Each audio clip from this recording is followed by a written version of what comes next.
Have you ever looked back at a single moment in your life, a single decision, and realized it changed everything? It is a common human experience to wonder about the what-ifs. What if I had stayed? What if I had walked away? What if I had chosen differently? We all have our own private gardens, those places of innocence we remember from years ago, before we truly understood the weight of the world, or the complexity of our own hearts. Welcome back to Ancient Wisdom, Living Word. Today, we return to the most famous garden of all. We are not just revisiting a Sunday school story or a childhood myth. We are looking into a mirror to understand the very nature of the choices we make every day. My friends, tonight we explore the choice in Eden. In the second chapter of the book of Genesis, the grand sweeping scale of the cosmos begins to narrow down.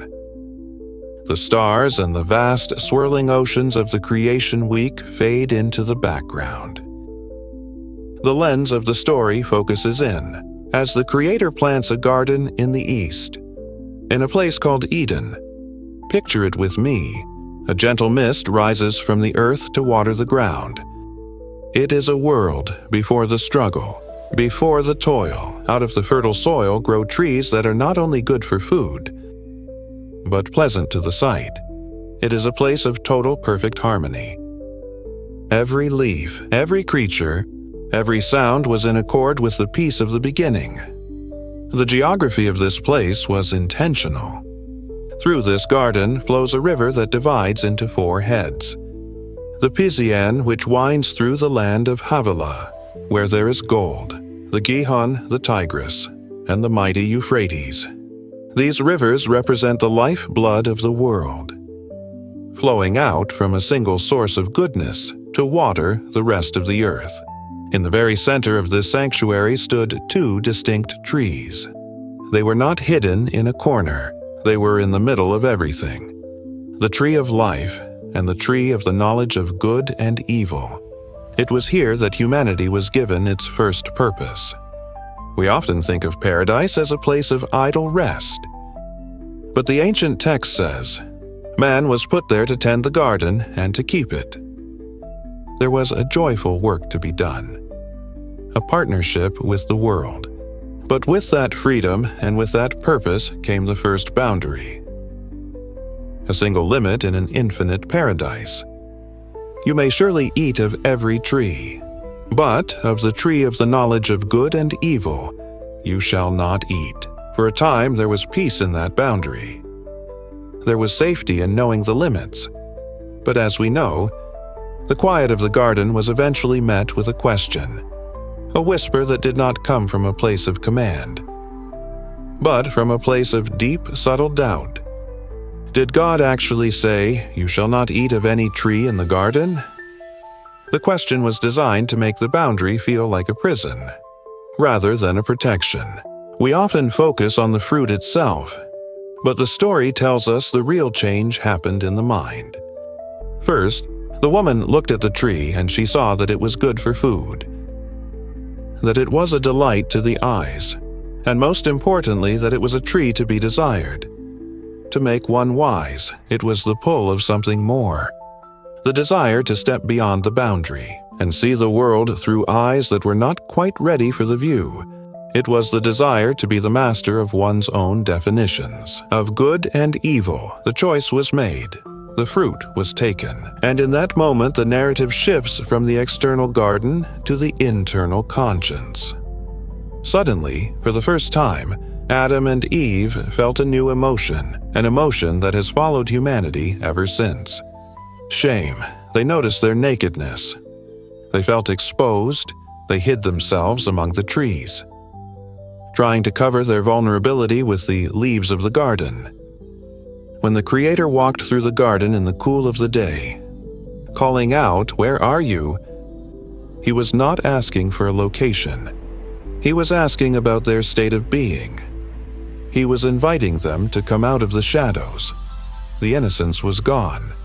The boundary had been crossed, and the long, difficult journey of human responsibility had begun. So why does this story remain the foundation of so much of our world? Why does it still resonate with us in the quiet hours of the night? When we look at it through the lens of the living Word today, we see that Eden is not just a location in history. It is a condition of the human heart. Each of us is born into a kind of Eden, a period of childhood where the world seems simple, and the boundaries are set by those who love us. But eventually, we all reach for the fruit. We all decide that we want to know for ourselves. We want to be the ones who decide what is right and what is wrong. To be human is to live with the weight of the tree of knowledge. Unlike the rest of creation, the birds of the air or the fish of the sea, we are not guided by instinct alone. We have the heavy, beautiful, and sometimes terrifying gift of choice.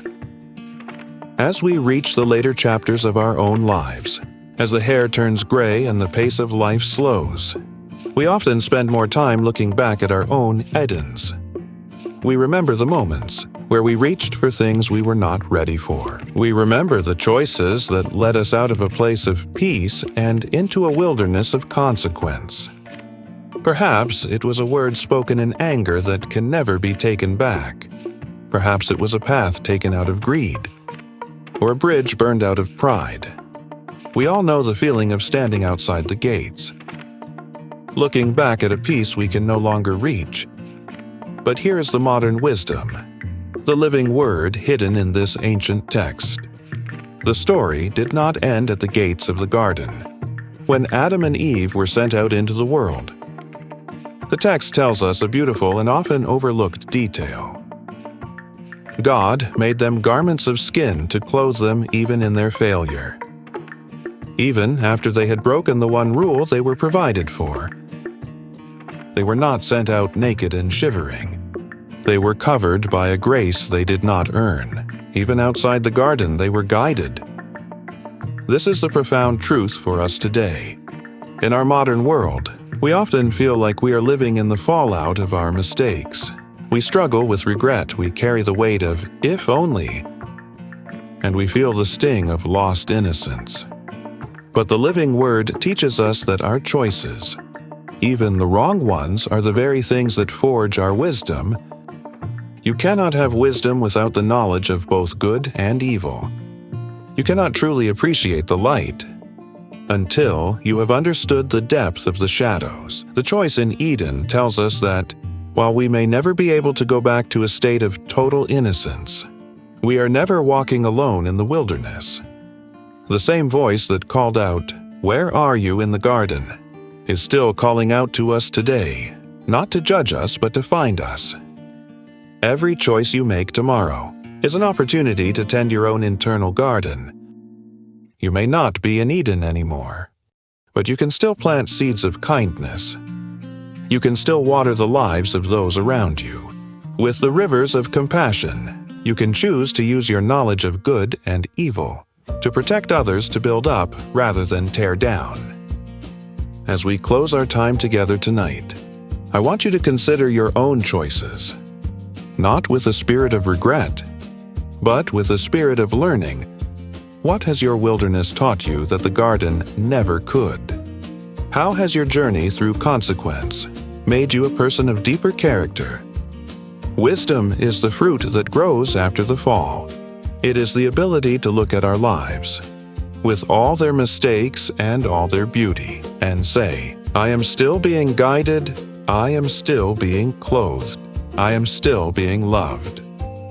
Thank you for joining me by the fireside. Once again, I hope these ancient words find a place to rest in your heart tonight. Let the mist of Eden and the lessons of the choice bring you a sense of perspective as you prepare for sleep. If this reflection brought you a moment of peace, I invite you to subscribe and join our community of seekers and listeners. Next time, we will continue our journey as we look at the reality of life east of Eden and the hope that remains. I am your host, and this has been Ancient Wisdom, Living Word. May your sleep be restful, your dreams be peaceful, and your tomorrow be guided by a light that never fails. See you soon!